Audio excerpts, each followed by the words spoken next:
सिंदूर के प्लेट। अब सारा सगन भी तो परफॉर्म करे के बा। तू बतावा तोहर वाइफ कहाँ बड़ी?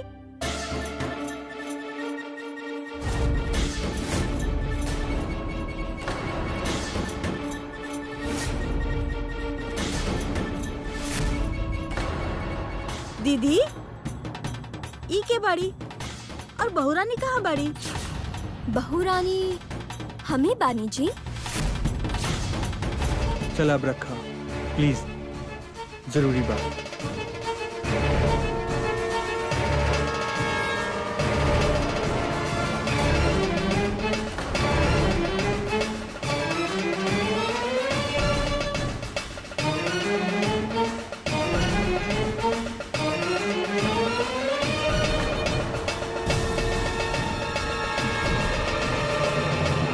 चला हो गई ना? आकाश अब हाँ तान्या, चला हमार पैर साफ कर दो।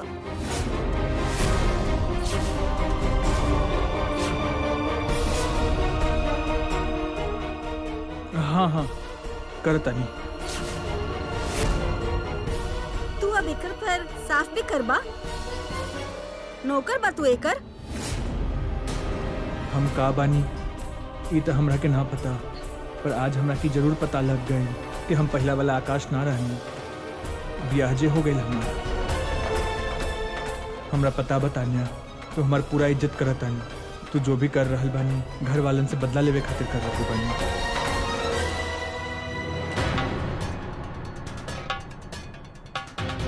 सॉरी सॉरी पत्नी देवी जी, सिर्फ पत्नी।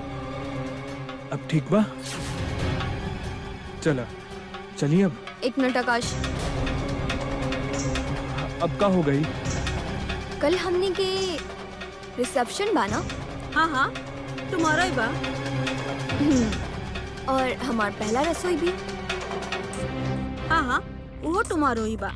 बस फिर कल हम हमार पहला रसोई में हमार गीत भाभी यहाँ होके के चाहिए।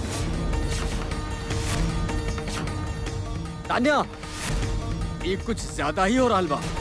तू अपन हद पार कर रहल बाड़ू। हम कहाँ हद पार करने वाले अंकल जी? जबन पुराना जमाना की बात आप लोग हमारे मंडप में करके आयल रहनी, ओकर हिसाब था हम अभी तक लेने ही ना। वैसे होत का बा? तोहरा के मैनर्स कल्चर के कुछो पता नहीं के? बारात में ना गल रहनी ना। तभी ऐसन बात करत बानी। आप जिनका के एल्डर्स बड़े कहत बानी ना, पता बा कैसन बिहेव करत रहनी? आकाश के शादी के मंडप से खाली लेके आवत रहनी हूँ। पर अगर आकाश वापस आ जाती तो हम तो सबके सामने मनहूस बन जाती ना। कहे आकाश हमार हस्बैंड तान्या, ये भी कुछ ना बोले वहाँ पे। हाँ तो के तो हम खुद ही सीधा कर दे। अगर हम तो के मार मार के ढोलना बन नहीं ना तो हमारा नाम भी तानिया मेहरा ना। तान्या, हमार चमड़ी के ढोल नहीं के बने के बाद हमरा के छोड़ दा। तो चुप करा। बिल्कुल सही बात बा। कोनो काम के ना बता हर चमड़ी। तो तैयार हो गए रहे ना अपन पापा साथ वापस आवे खातिर। चमचा कहीं। हम बाबूजी के चमचा नहीं खे, उनकर बेटा बानी। अच्छा और हमार तहार हस्बैंड और का? फिर एक मतलब का बा जे हम कहनी? उहे उहे बना, उहे हुई, बिल्कुल उहे हुई। Very good. चला फिर अपन गार्जियंस के बता दा कि कल हमार पहला रसोई पे गीत भाभी हमके यहाँ चाहिए। और फिर रात में रिसेप्शन हमने बहुत एंजॉय करा। हम तो हिप हॉप डांस भी करब। Hip hip? अरे हे भगवान, ये कैसन बात करत आनी बेटी। अरे तनी तो शर्म कर ला तू। आपके कुछ समझता आवत नहीं के चाचा जी? ऐसी हाय हाय करत जात बनी। हाँ आपकी समझ से बाहर बाई बात। काहे कि आपके मॉडल ना बहुत पुराना हो गई बा। हमार मॉडल पुराना बा? हाँ जी बिल्कुल। आप ना ध्यान से चलावल करी अपनी द कस्टर्ड बॉडी के। चला आकाश, चली। हाँ हाँ चले तानिया।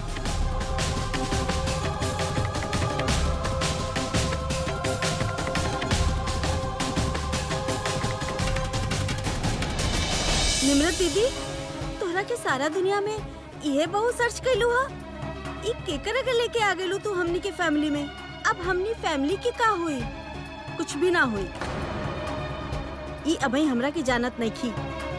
हमरा से बदला लेता रही ना ई। एकरा के अब हम बताई कि बदला कैसे लेहल जाला।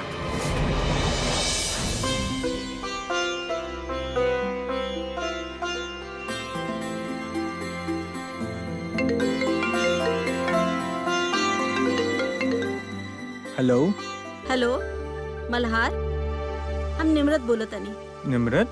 हम आकाश के मम्मी तानिया के सास बोलतानी। हम मल्हार। नमस्ते आंटी जी, ठीक ठाक बानी? बाकी सब ठीक बानी ना?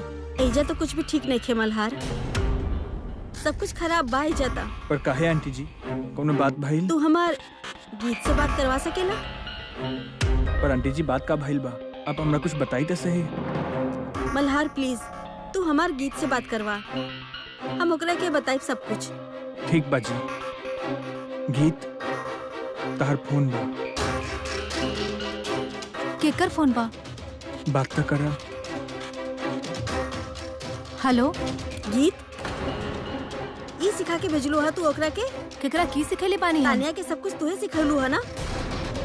खाना बनाए, उठब बैठब और व्रत के कथा सब कुछ तू सिखा के भेजलू है ना तानिया के ससुराल में? हाँ जी आंटी जी, सब कुछ हम ही सिखेले बानी।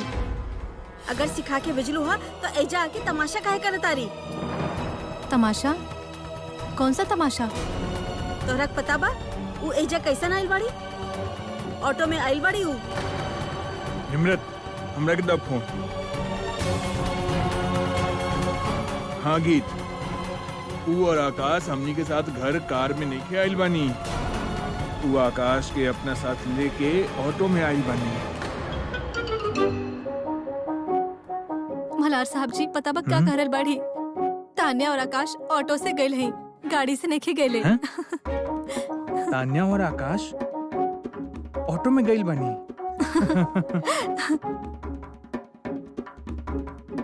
ऑटो में भी ऊ सीधा घर ना आई नी। पता ना कहाँ रुक गई बाजार में। उहे पर ऊ लहंगा भी बदल लेनी और तरह के कपड़ा पहन के आइल बानी तान्या। अरे जैसन फिल्म में पहनतानी लईकी। आप कहो खिलाफ? अरे जैसे ऊंचा हील वाला सैंडल होला ऊ पहन के ठक ठक करके आइल बानी घर तक। ऊ तक गृह प्रवेश में भी थाली में भी सैंडल पहन के ही रखले बानी पैर। कौन चीज में? सिंदूर वाला थाली में? हाँ उहे में। और का? भाई साहब आप हमरा के बात करे दी ना। ई तो कुछो नहीं खेगी। अब पता बा उ का कहा तारी? आंटी जी बताई तभी तो पता लगी ना हमके। का कहेली? उ कहा तारी जब हमार गीत भाभी आई तब हमार पहला रसोई हुई। कौन से जन्म के बदला ले तारी गीत तू हम लोगन से? ये सिखा के भेजलू हा तू तानिया के हमनी के घर कि जाके अपन ससुराल में नाक में दम करके रखिया। माफ करिए आंटी जी, पर हम ऐसा कोनो बात ओकरा नहीं सिखेली और ना हम इतना पढ़ा लिखल बानी कि हम ओकरा पढ़ा सकी। हम तो बस ओकरा 4 बात सिखैली हैं कि उ ससुराल वालन के जोड़ के रखे खातिर। हम तो एगो आम जैसन परिवार की बेटी है आंटी जी, एगो ढोली के लेकी। आपके भी तो पता ही बाना, आपके ही हमके मेरा परिवार में देख के बेइज्जती महसूस होकत रहे। आप का ले रानी ना कि तान्या आपके घर की बहू नहीं बन सकेली काहे कि ओकर भाभी एगो ढोली के लेकी बाड़ी। याद बाना आंटी जी या भूल गई नी? हमके तो सब कुछ याद बा। हाँ तोहरा के कुछ ना भूलल, तबई हमनी से गिन गिन के बदला लेता रू तू। हे भगवान, ये कैसन बात करल बानी आंटी जी? हम आपसे बदला ले? आप तो हमार मम्मी जी जैसा नहीं ना आंटी जी। हम ऐसा कुछ करे वाले सोच भी नहीं सकत हैं। हमके तो हमार मम्मी जी और पापा जी ऐसा कुछ भी नहीं सिखेले जो उनसे आपकी बेइज्जती होके। आपके घर का कुछ हो रहा बा हमके का पता बा? गीत अपन हद में रह के बात करा। हम का कनी आंटी जी, आप खुद ही इतना गर्म हो रहे हैं। आप शांत हो जाएं। हम तान्या से खुद ही बात कर ले, ओकरा समझा देब सारा कुछ। हम अभी अपन बहन की शादी में थोड़ा सा व्यस्त हैं। हम बाद में बात करत हैं। बाद में ना, अभी बात करे के पड़ी। अभी फैसला हुई ई बात पे। फैसला? कैसन फैसला आंटी जी? तानिया तो शर्त रख देला था कि जब हमार गीत भाभी आई तब हमार पहला रसोई है, नहीं ता ना हुई। और साथ में कहा तारी कि शाम के रिसेप्शन में अगर तू ना आइलू तो उइजा हमरा तो कहे में भी शर्म आवत तारी। वो ओइजा हिप हॉप डांस करी, नाक कटवा दे इले की सब लोगन के सामने हमार। एमे नाक बढ़ावे वाला कौन सा बात बा आंटी जी? इधर दुनियादारी के रिवाज बा। रिवाज? हाँ जी आंटी जी, दुनिया ऐसे नहीं तो चलेली। अगर केहू के ईंट मारब तब पत्थर से जवाब भी आपके मिली ना। गीत, तू अब फिर गलत बोला तारू। अच्छा अब हमके माफ करी आंटी जी, हमरा से तनी गलत बोल देनी। आप तो बड़ हैं और वो अभी बच्ची बा आंटी जी। वो गुस्सा में करल बाड़ी जौन कुछ करल बाड़ी। आप फिक्र मत करी, हम ओकरा के समझा देब। आप बस ये अरदास करी आंटी जी कि हमार बहन के शादी सुखी शांति से हो जाए, कि अपन परिवार में सुखी शांति रखे। बाकी आपके परिवार बारे हम ओकरा के समझा देब। वो ऐसा कुछ भी नहीं करी। ठीक बा आंटी जी, नमस्ते। हम फिर बात करत हैं। का कह रहल बिया? अरे कुछ समझ आइलू ढोली के लड़की के? वो बाड़ी ढोली की लड़की, पर अच्छा बहुत बड़ी। हम ई पता करे खातिर फोन ना कैले रही कि गीत अच्छी बिया या बुरी। अब अच्छा बाड़ी तो अच्छा ही कहब ना। ओकरा की बात करे के, केहू की इज्जत करे के बड़ा पता बा। बहुत समझदार लड़की बाड़ी। काश एजा हम लोगन की भी ऐसा बहू मिल जाए ता। बच जाई फिर पटाखा। हाँ हाँ होत रही फिर यहाँ पर।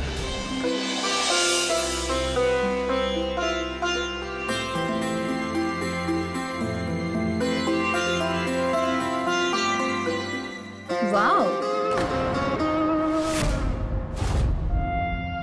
जेके मेहरा के बेटा गांव आके अब ये काम भी करना शुरू कर दिले। वैसे ये नया हॉबी बा या फिर यही काम करना शुरू कर दिले? अब का बैल मल्हार, तो हमार बात का जवाब काहे ना देत बाड़े? शायद तू अभी तक भी समझ ले ना मल्हार।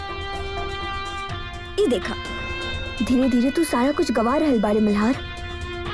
जरा सोचा, तू लंदन से पढ़ाई करके आई बारे, जेके फैमिली के बेटा बारे तू, तो ऐसे ऐसे काहे घूमत रहेले? अभी भी मौका बा मल्हार, तू वापस जा सकेला। हम अभी भी तो के अपनावे खातिर तैयार बानी। हमारे पेरेंट्स के भी रिश्ता से कोनो एतराज ना बा। प्लीज मल्हार, वापस आ जाना, करला हमसे शादी।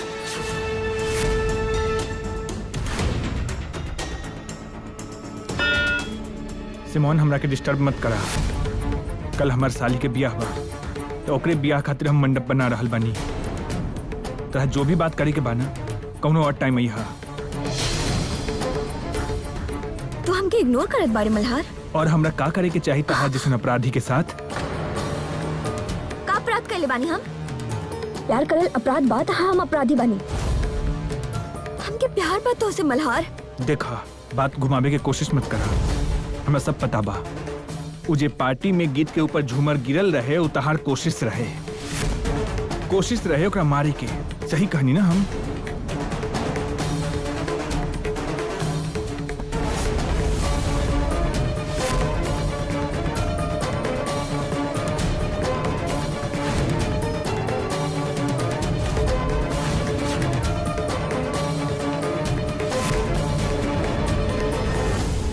और सिर्फ उहे ना, बल्कि ओकरा मारे खातिर तो रास्ता में गुंडा भी भेजले रहलू। हमरा सब पता बा सिमोन, ऐसा नीच और कमीना हरकत तारा के सिवा और केहू न कर सकेला। ठीक बा, अगर तो के इतना ही यकीन बा ना, तो हमार ई बात भी सुन ला। हम इहे रुके वाला ना बानी। तार गीत के साथ अब जे भी होई ना, तो ओकर अंदाजा भी ना लगा सकेले मल्हार। तो एक बार शादी तो होके दा, फिर तहार पास हमारे साथ देवी के अलावा कोनो ऑप्शन ही ना हुई। याद रखा मल्हार, हमार दरवाजा हमेशा तोरा खातिर खुलल बा। हम हमेशा तहार इंतजार करब। करत रहा इंतजार, लेकिन हम हमेशा गीत के साथ देहब और गीत हमार। मेरा परिवार के फर्जी बहू बन के रहल चाहतानी या हमार फर्जी पत्नी बन के रहल चाहतानी तो तहार मर्जी बा। अब निकल जा यहाँ से। और हाँ, अगर गांव में रहलू ना तो हमर साली के बियाह में रोटी खाए जरूर आ जाइहा, ठीक बा?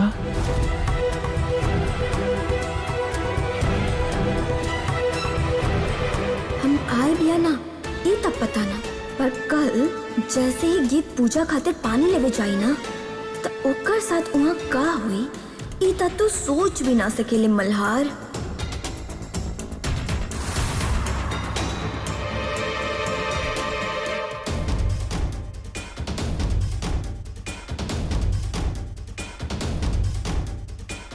ई लड़की के भी कुछ पता न रहेला।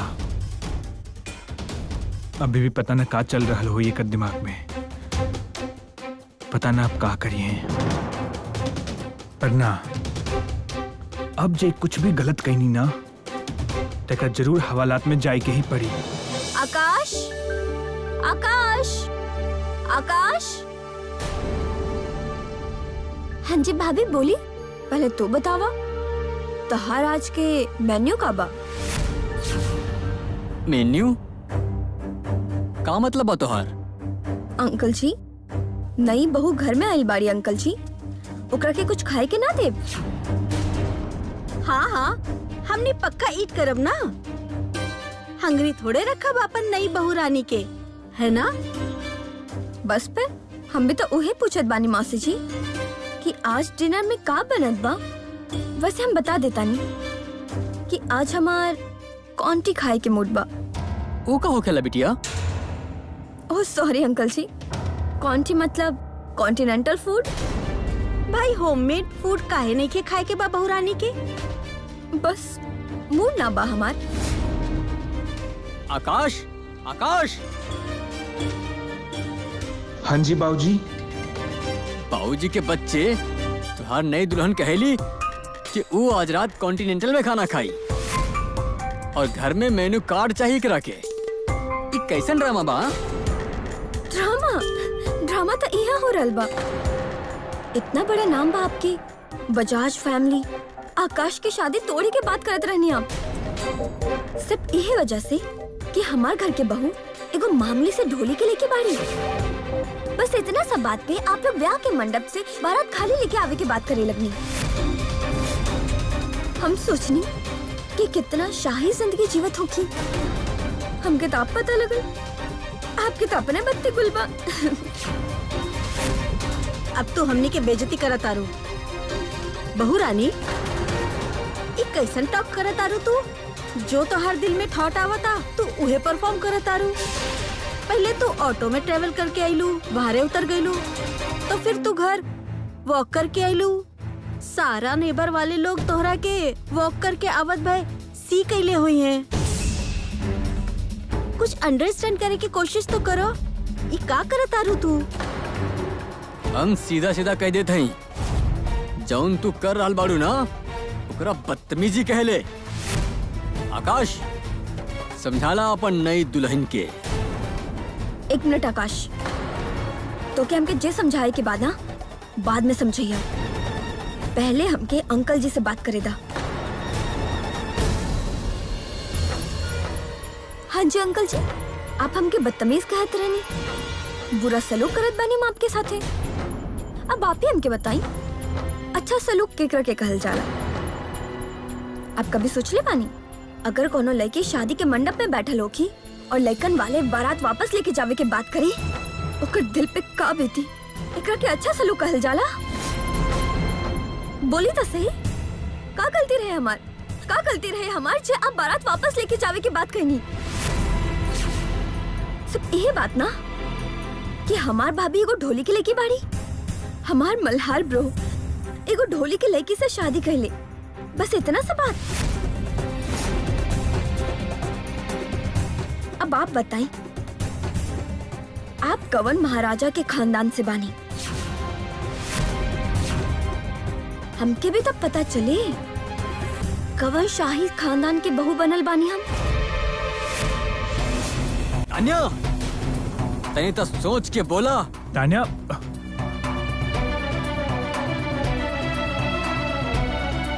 प्लीज समझे के कोशिश करा। बात तू समझा आकाश। आज रात के सिर्फ कॉन्टिनेंटल फूड खाए के बा और ओकर बाद हमके कार रेडी चाहिए। डिनर के बाद हम डिस्को जाए के बा। तू आज डिस्को जेबू? आज तो तोहर सुहागरात बाड़ी ना। ओकर टेंशन आप काहे लेत बानी आंटी जी? अब तो हम दोनों के साथ ही रहे के बा। और आकाश तो घर में ही बा ना? वेट कर लिए हमार। हम कहाँ पूरा रात बाहर रह, आ ही जाए। हाय भाभी, ऐसा थोड़ी हो खेला। अब अपन सुहागरात वाला दिन में डिस्को जाए। इतना जरूरी बाप के डिस्को जावल तो क्या ना पता, बहुत जरूरी बात। अगर हम ना गए नहीं तो इनका क्या कैसे पता चली कि हम पूरा अप टू डेट बानी, अमीर बानी? फिर ऐसा लोग के नीचा कैसे दिखाई?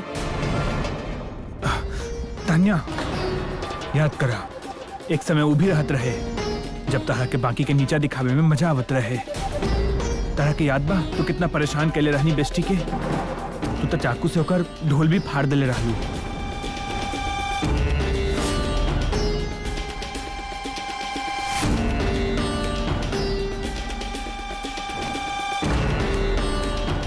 एक भी दिन ऐसा ना रहे जब तू बेस्टी के तंग न कैले हकबू।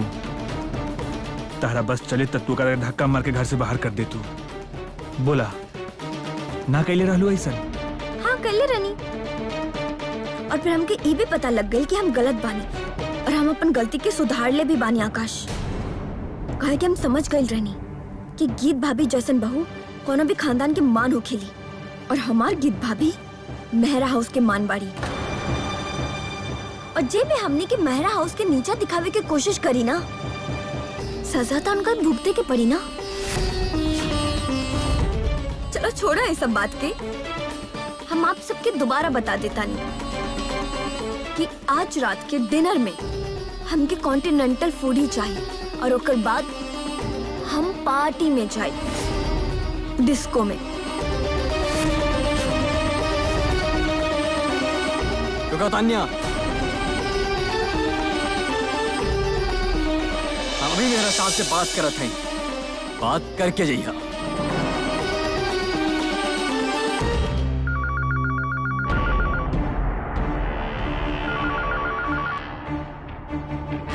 हेलो, के बोल रहल बा? हम जगमोहन बोल रहा हैं। जगमोहन? जगमोहन के जी? जगमोहन बजाज, तान्या के ससुर। ओ हाँ जी अंकल जी, नमस्ते। नमस्ते बिटिया। हम गिन्नी बोल रहल बानी, तान्या के कजन। बताई बिटिया, हमार मेहरा साहब से बात करा सकेलू? हाँ जी श्योर, आप बस तनी सा होल्ड करी, हम उनका के बुलावत हैं। बड़का मामा जी, बड़का मामा जी। हाँ गिन्नी, का बात बा बिटिया? आपके फोन बा। हमार फोन बा? क्या कर फोन बा? तान्या के इन-लॉज के घर से आइल बा। अच्छा, तान्या के घर के फोन बा। ठीक है बिटिया, तू जा। ठीक है मामा जी। हेलो। हाँ जी, नमस्कार जी, नमस्कार। नमस्ते छोड़ा मिस्टर मेहरा, हम ही पूछ रहा हैं कि हो का रहल बा? का हो रहल बा? हमरे कुछ समझ में ना आयल मिस्टर बजाज। तान्या का रहल बिया? हमसे कहता रहे कि आज रात तो कॉन्टिनेंटल में खाना खाई। नहीं की बहुत तो हमरा से कुछ पूछे ले ही ना कि आप का खाइबा। हमसे बता रहल बिया। तान्या ई कहले बिया? हाँ जी। और फिर वो कहले कि डिस्को जाई आज रात। ओह, वो तो आपके मालूम ही बा, वो तो आकाश के साथ में काफी समय से जाएली। ओकर तो पुराना शौक बाई ना मिस्टर मेहरा। वो कहली कि वो अकेले ही जाई, आकाश घर ही रही। ऐसन कैसे हो सकेला? तेने ओकरा के फोन पकड़ावा, हमारे ओकरा से बात करावा। हाँ जी, अभी करावा थी, बात करा। तुम्हारे बाबूजी के फोन। हेलो पापा। हाँ तान्या, ये का हो रहा बा बिटिया? पापा आप तो हमके अच्छा से जाने नहीं, आपके बेटी बानी हम। आपके तान्या और गीत भाभी वो हमके सब कुछ सिखा के भेज ले। आपके का लागत बा हम कुछ गलत कर सके नहीं? हाँ तान्या, तो गलत ना कर सकेलू, पर ये तो कहा था कि इनका क्या छोड़ी पापा। आप बताइए, आप हमार बात माने नहीं ना कि हमार गीत भाभी हमने की मेहरा हाउस के मान बाड़ी? हाँ हाँ, इनमें कौनो शक ना बा बिटिया। इकर मतलब ये लोग हमने की मेहरा हाउस के मान के ठेस पहुँचेले बाड़ी। पापा हमार ससुराल में अगर कोनो भी प्रॉब्लम भइल ना, हमके कोनो भी तकलीफ भइल, ओकर इलाज हम खुद कर लेब। अब हमके गीत भाभी सारा कुछ सिखा के भेजले बाड़ी, आप टेंशन मत लिए। चलिए बाय पापा, ध्यान रखिए।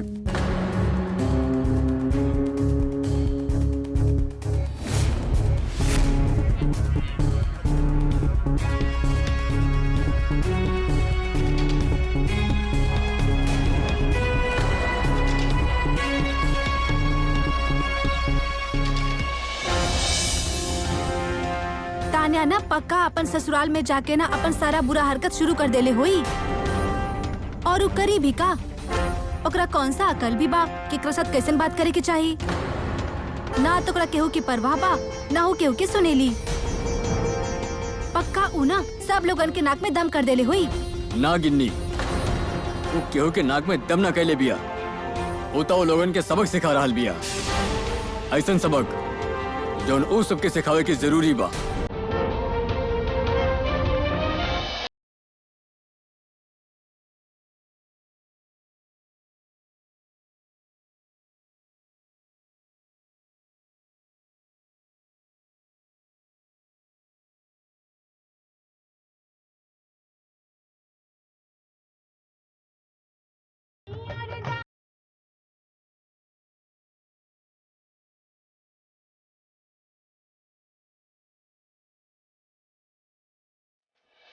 माता रानी हमार बेटी की खुश रखे।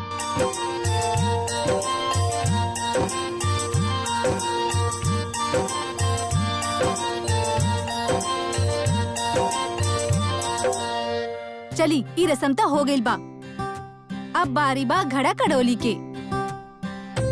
अभी हमनी सब लोग मिल के ना घड़ा घड़ोली में पानी लेके आवत हई। चली। हाँ हाँ, सब लोग जाइए पानी लेवे के खातिर।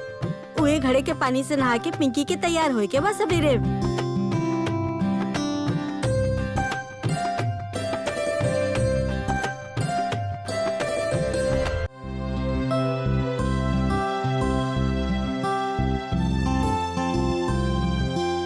लाजी पिंकी के भी बारी आ गई। लड़कियन तो देखते देखते बड़ा हो जानी, पता तो तब लागेला जब उनकरा के भेजे की बारी आ जाली। सही बात बा मम्मी जी, टाइम के पता ही नहीं खिलागत बा।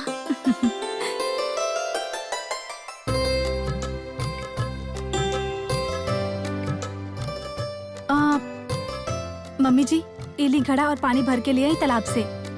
यह पानी से पिंकी फिर सुबह सुबह नहाई शादी से पहले।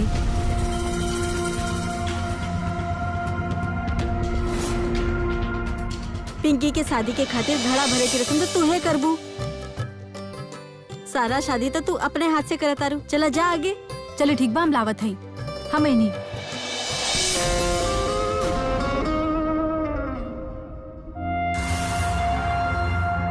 वो लड़की के देखत बाड़ी जे गोल्डन कलर के लहंगा और पिंक चुन्नी ले ले बाड़ी और हाथ में घड़ा पकड़े ले बाड़ी।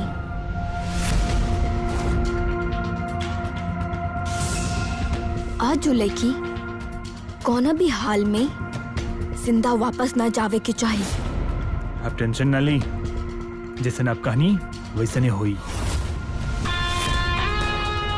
जिंदा ना जाई यहाँ से।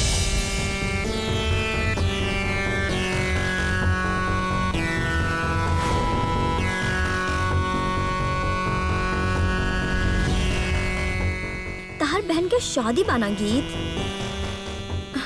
चला फिर आज उकरा के हमार तरफ से भी एगो तोहफा सही। ओकर बहन के लाश के तोहफा।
गीत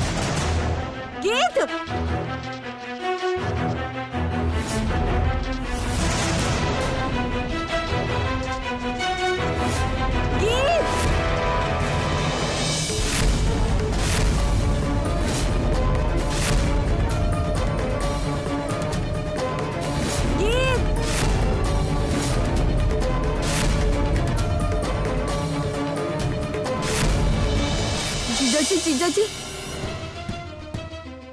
हाँ टीटू, तू इतना हाफ कह रहल बड़ू? गीत दीदी का भइल ओकरा के? ओ गीत दीदी के कुछ अब हमारे साथ चली। चला।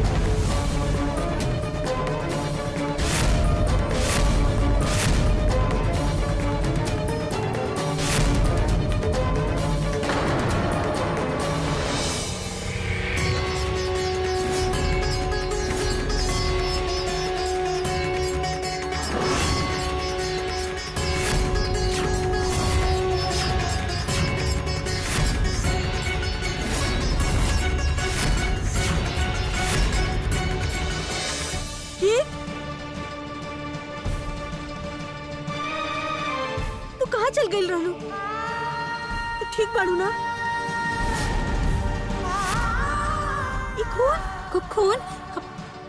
ई खून कुत्ता के रहे। भाग गई मम्मी जी, भाग गई लू। गीत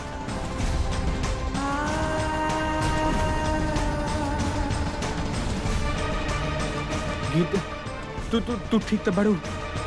कौन रहे वो बदमाश? कौनो पुराना दुश्मनी रहे? पुराना दुश्मनी तो हमके पता नहीं खेबा, पर जे भी भेजले रहे ना ओकरा आपके साथे प्यार बहुत बा। तहर कहे के मतलब सिमोन? बिल्कुल सही, सिमोन ही भेजले रहली ओकरा के।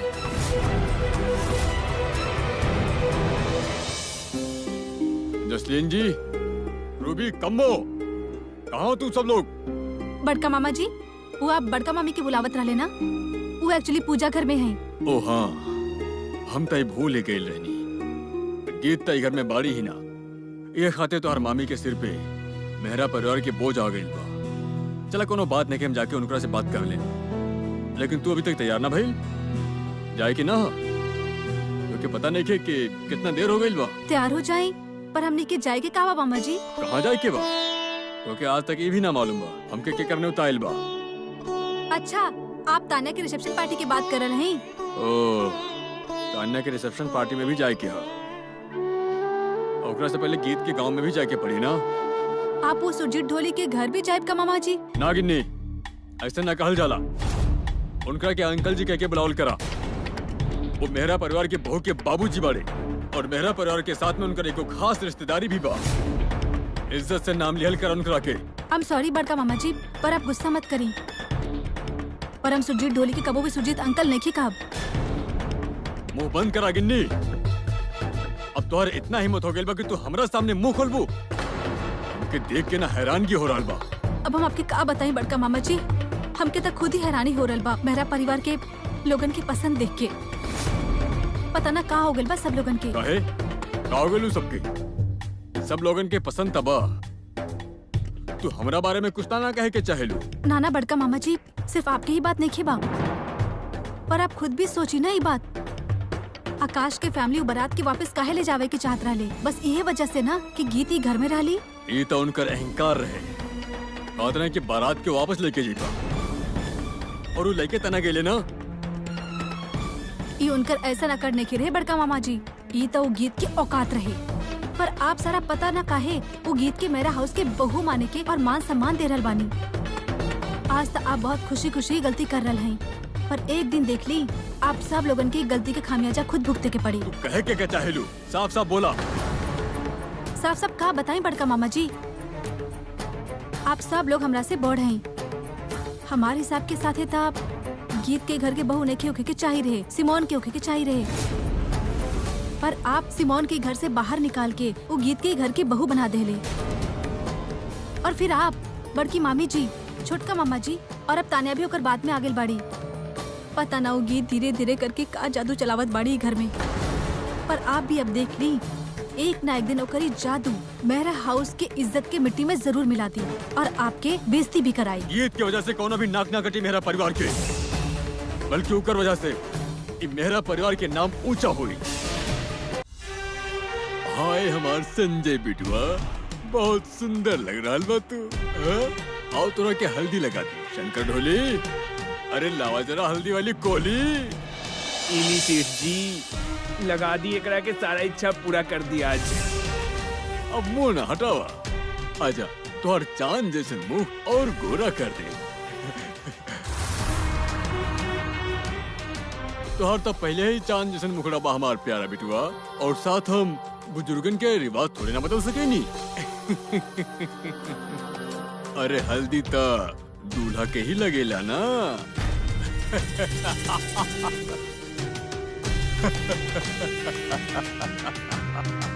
काहे भूषण सेठ, हमरे हल्दी कहने लगी?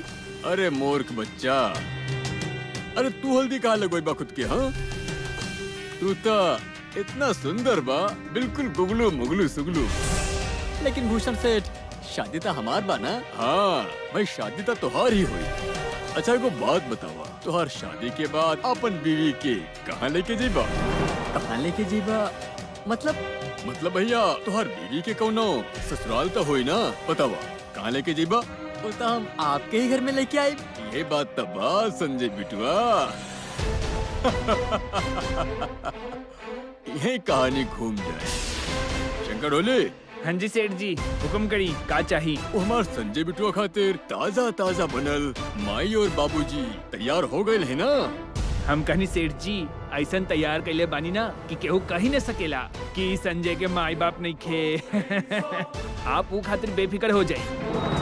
तू अपन माई बाबूजी के सब कुछ समझा दिले बड़ा ना, कहीं ऐसा न हो जाए आइन मौका पे बयान ही बदल दे। अरे हम कहते हैं आप लोग बेफिक्र रही, वो लोगों के जौन जौन भी बोले क्या है ना, अच्छा तरह से रट्टा मरवा दे ले, रट्टा। बेचारा सुरजीत ढोली और सुधा रानी सपना देखत हुई है कि गीत रानी के जैसा हम पिंकी रानी के भी ओकर ससुराल घर भेज के गंगा नहा ले। अब भगवान के धन्यवाद देते हैं कि भैया पिंकी रानी के भी ससुराल वाला भी बड़ा अमीर मिला। सुधा रानी तक कहत हुई हमार बिटिया राज करी राज। बाकी बात सब झूठ हो जाए सेठ जी, लेकिन एक बात झूठ नहीं के हो सकेला सुधा रानी के। पिंकी रानी के तो आपके रखे के रानी बना के ही ना। पिंकी रानी के तो हम अपन दिल के रानी बना के रखब शंकर ढोले। ला हल्दी पकड़ावा, आगे के रस्म करत है। इली सेठ जी। आला संजय बिटुआ, भेजदा अपन माई बाबूजी के अपन बहू के घर, और उन लोगों के अच्छी तरह से समझा के भेजिहा। अगर जो पकड़े गए तो हम छुड़ाएब ना, बल्कि वो दोनों के मार दे। चला निकला। शंकर ढोली,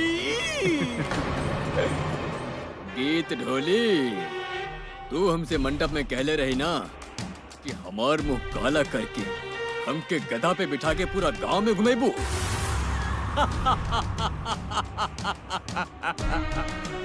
अब देखत है केकर मुंह काला होई।